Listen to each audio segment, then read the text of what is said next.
endless cycles of reincarnation. Using these 4 words to describe it is just perfect. But the Bodhisattva doesn't turn back. The Bodhisattva doesn't retreat. They fully help all sentient beings.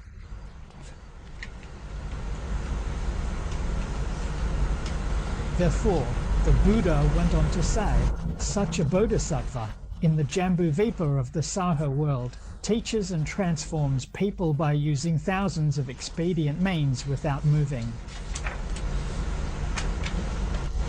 The Saho world refers to Jambudvipa, which is the earth today.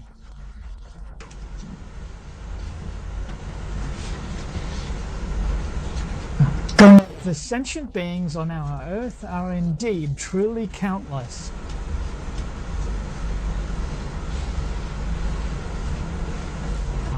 The 3 karmas of a bodhisattva are motivated by the same mind as the actions they create, with only one purpose: to benefit all sentient beings.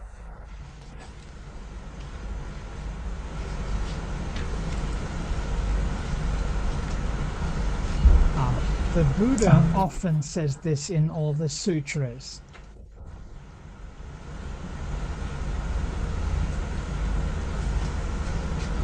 He's said it thousands and thousands of times over the years, repeating it again and again, yet for some reason we still can't seem to remember it at all. The Buddha encourages us to accept, uphold, and share the teachings to learn. How often has the Buddha said this in the sutras?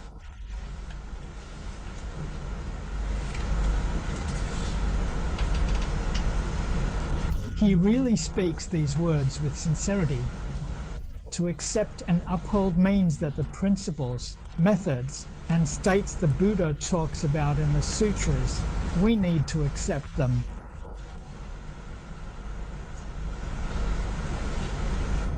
It's not about accepting. Once in, we have to maintain them and not let them slip away. How do we accept the principles the Buddha has taught in our daily lives?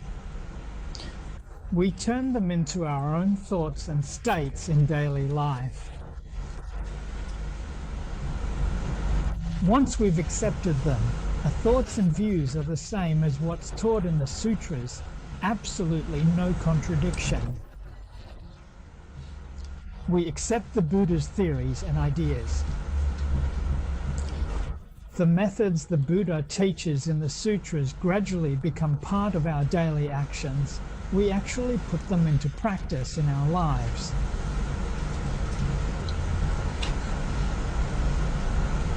The states described by the Buddha in the sutras become our own present experience. We enter the Buddha state. Just think how free and at ease that is. Everyone's enlightened. You benefit yourself and others. When our way of living is on display, it becomes an example for others. It's like acting, it's a performance. And performing means doing it for others to see. You've got to practice what you preach.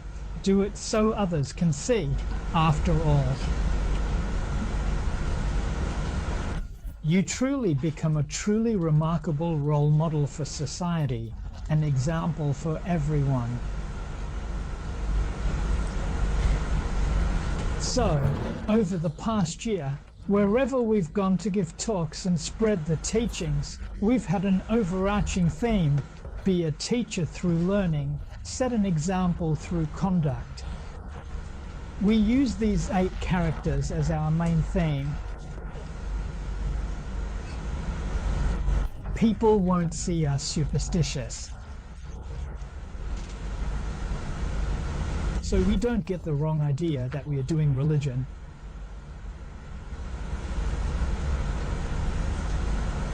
How can we bring Buddhism back to being a part of social education in our society today?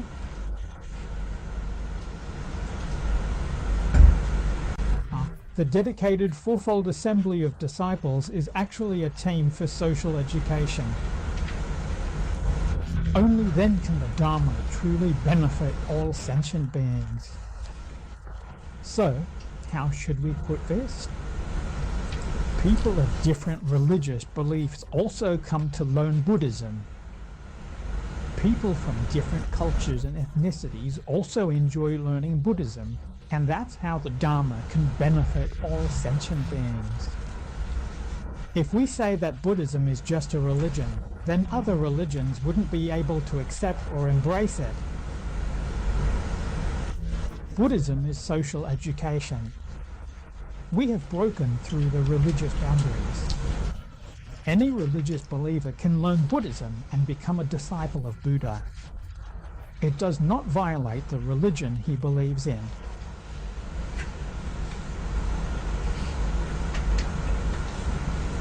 Just like in the Avatamsaka Sutra, it shows that Brahmanism isn't Buddhism.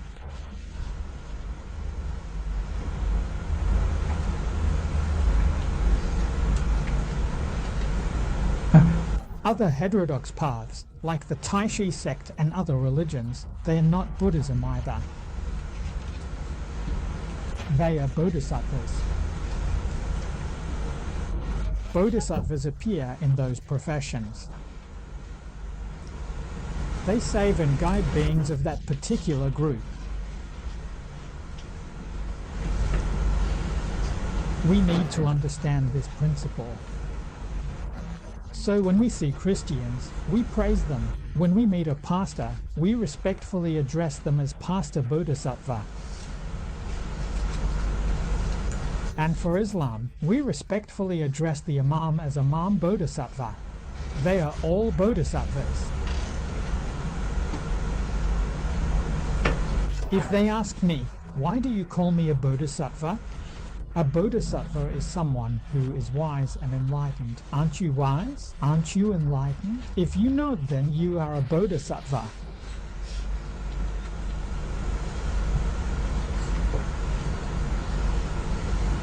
Is your current identity Ahom? Then you are a Imam Bodhisattva. If your role is pastor, then you are Pastor Bodhisattva. In the Buddhist scriptures, if your role is a young boy or girl, then you are Boy Bodhisattva or Girl Bodhisattva. If your role is that of a judge, then you are Judge Bodhisattva.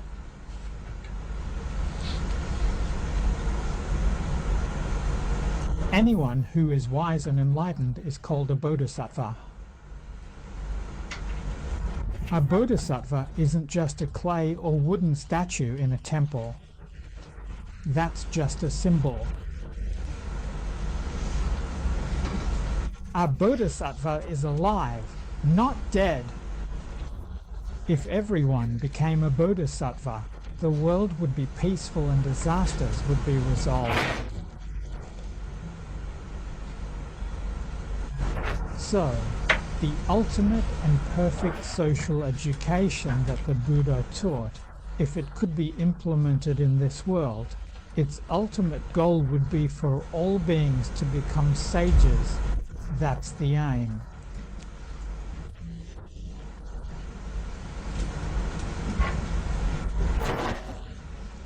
Everyone would become a bodhisattva, and people from all walks of life would be bodhisattvas too. How could there still be disasters in such a society? The environment changes according to our minds. We need to understand this great principle. That's why all Buddhas and Bodhisattvas use countless skillful means to help all these suffering beings.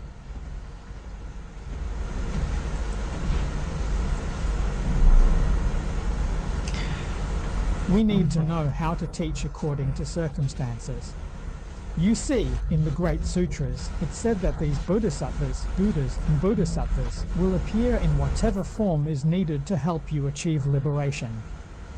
Now, how should we understand the words achieve liberation? In today's terms, whatever identity is needed to help someone, you appear in that very identity.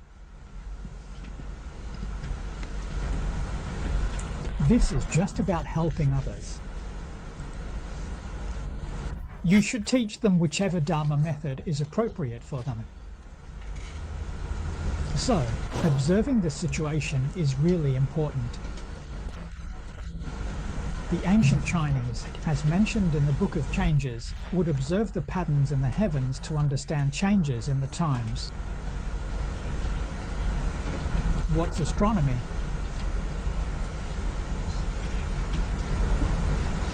If you spend nights staring at the stars, that's astronomy.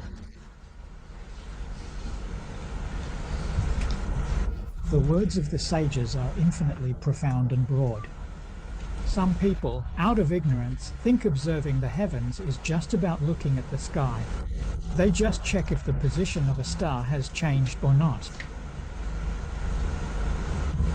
What is this? If you get it, it's your interpretation. Heaven means nature itself. When means writing or literature. If you look up the character when in the dictionary, what does it mean? It's just a single stroke, and that's what Ueno is. So, what does this actually mean? You observe the phenomena of this world. Astronomy is a social phenomenon.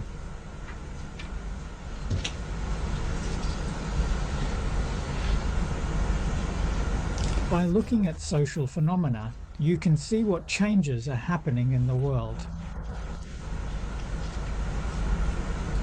Earlier, I introduced the 4 heavenly kings to you, and the Western king, Verpka, represents this idea. He is able to see, to observe. He observes carefully and is good at observing. He's holding a dragon or a snake in his hand. Dragons and snakes symbolize change.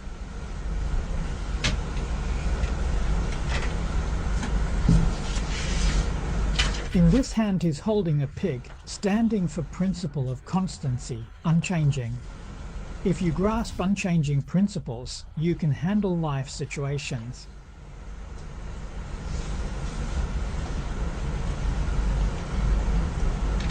Isn't this what the I Ching says as well?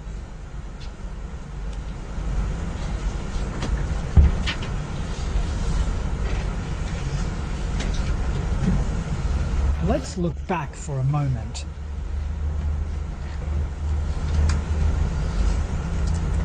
These days, when we travel by car, we rarely walk or do sightseeing.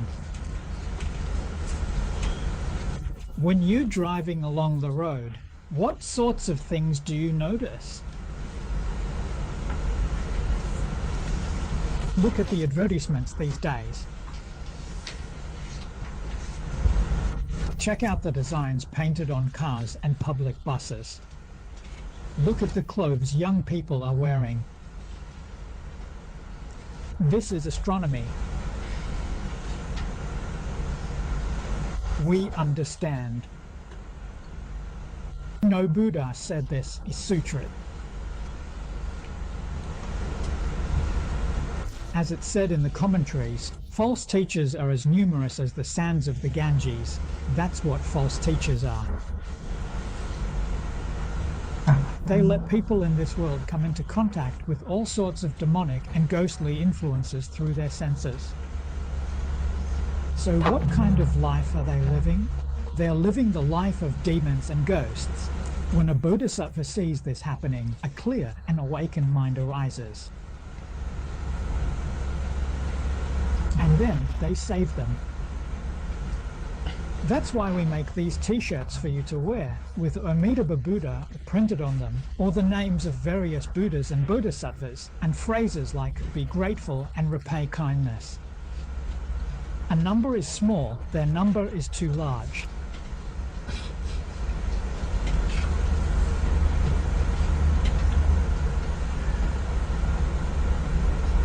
So we came up with this idea. Those of us who have truly developed Bodhisattva as practitioners We need to use these methods to spread this important message as widely and as effectively as possible.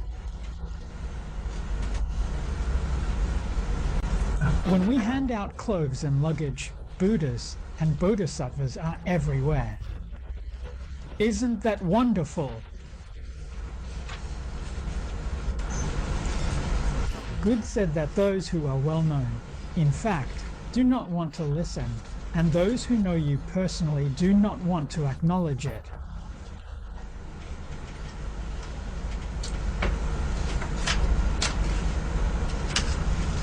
You can see there will be people like this tomorrow. There are many people in society who know they are not at fault and the fault is someone else's.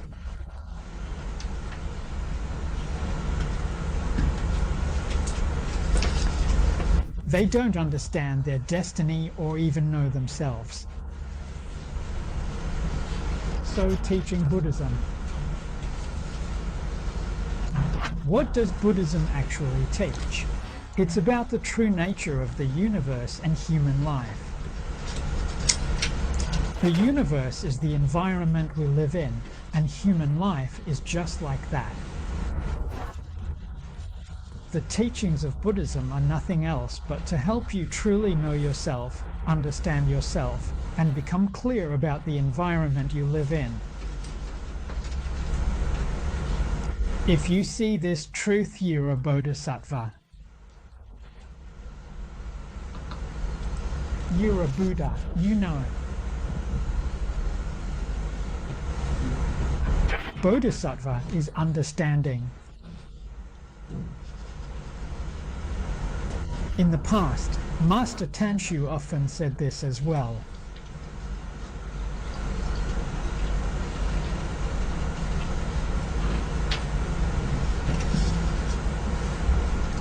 A person who truly understands will definitely not want to listen to nonsense, nor can they bear it.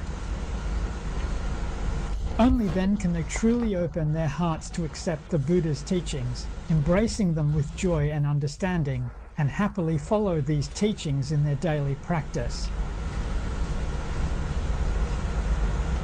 Even in the depths of suffering. In the face of adversity, they strive to set a good example. Even when their thoughts are extinguished, they can still learn from others and be a good person.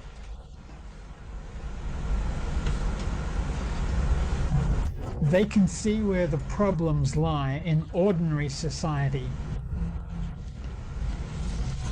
When people in society are greedy for money, the Bodhisattva demonstrates generosity by giving it away. When people fight for fame and gain, the Bodhisattva shows how to let go of fame and fortune. So, why do they do this? This approach is a form of teaching. Set example by actions. A Bodhisattva lives not for themselves for all. They're here to put on a play, hoping that this performance will awaken the audience, help them understand, and encourage them to turn back. So, how could it be for themselves? It's all an act for others. Great compassion, the spirit of Kitigaba Bodhisattva. Let's look at the next part of the sutra.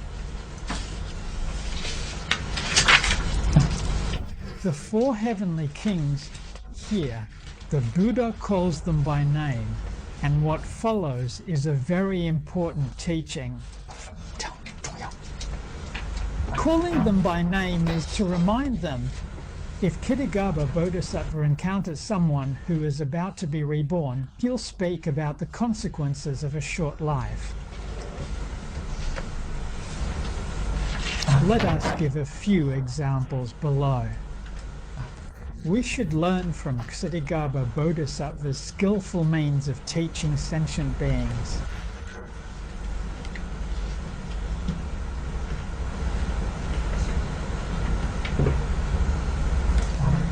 Yang means disaster or calamity. Throughout one's life, there are many disasters. These things happen all the time.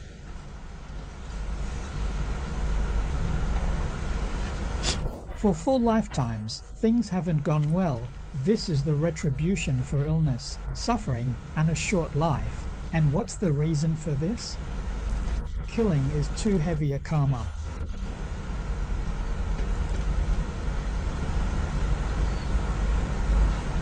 We know it. We are often unwell or sick. Do you know the cause? It's the karma of killing. Even if you haven't killed in this life, what about past lives? The Buddha said this. It's true. To know past causes, see now. What happens now is from what we made. Understand the real situation. Whatever misfortune we face, we accept calmly. Bad causes from your past life mean you suffer. Facing consequences, don't blame heaven or others. If you can't bear it, it's settled. But if you get retribution, complain or blame others, trouble comes. If you suffer but make bad karma, you'll suffer next life too. It never ends. Once you understand this, a life experience ends now. The debt is settled, the retribution is paid off. In this life, make a real effort to do good, absolutely no killing. Not only should you not kill, you should also never do anything that harms other living beings. And it's not just about your actions, even the thought of doing harm shouldn't arise. Our results will be good. This life is really short. All in all, half our years are gone in the blink of an eye.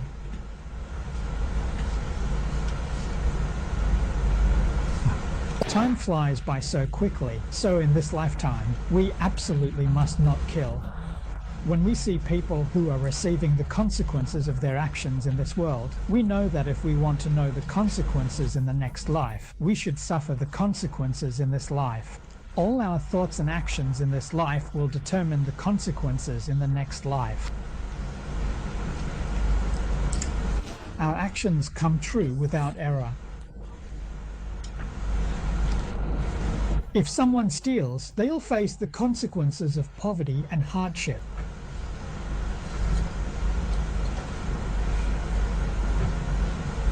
Right now, there are many underdeveloped areas in the world, like Africa. We often see heartbreaking reports in the news, time and again, about people they're suffering from hunger and cold. But they don't realize. Every effect must have a cause. Hunger, cold, poverty, suffering, and theft.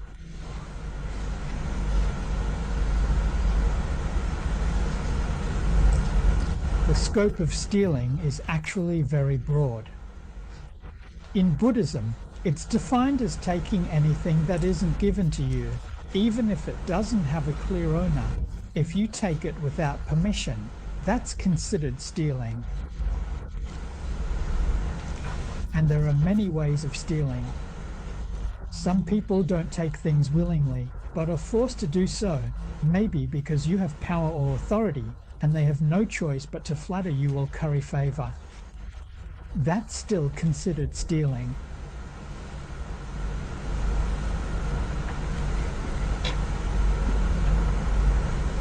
Basically, in essence, anytime you use improper means or have an improper mindset, whatever you acquire or obtain for yourself from that is considered stealing. Collected Sutras details broad scope and karmic consequences. If someone commits sexual misconduct, it's said they'll be reborn as a sparrow, pigeon, or mandarin duck as a result. As for the sparrow, Master Qinglian specifically notes in his commentary that this refers to a peacock. Karmic retribution for sexual misconduct is simply rebirth as an animal.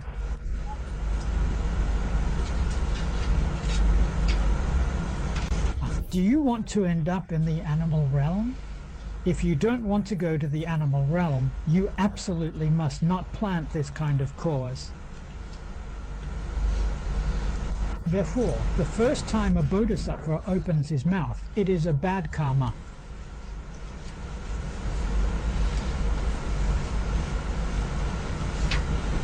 In the 3 blessings, we are taught to practice the 10 good deeds. By practicing the 10 good deeds, all these bad consequences will disappear. If you don't do the 10 good deeds but do the 10 evil deeds, you can't avoid the consequences. If you face harsh speech, the result is constant family conflict. Families argue daily. There's a saying, enemies don't gather together for nothing. So, why is it that this family can't get along? It's the karmic result of harsh speech from past lives. If in this life you still don't change your harsh speech, then you're in for real trouble. How could your family ever be harmonious? There's a common saying, when the family is harmonious, everything prospers. If a family isn't harmonious, it's bound to decline and fall apart. If someone slanders others, karma is wounds for no reason. There are 4 types of negative speech karma. Harsh speech is very specifically singled out, and as for slander, it actually includes lying, divisive speech, and the rest. All of those are covered in this one line. Slander, especially slandering the Buddha's teachings, is particularly serious, and you all need to be aware of this. These days, most people think Buddhism is just a religion.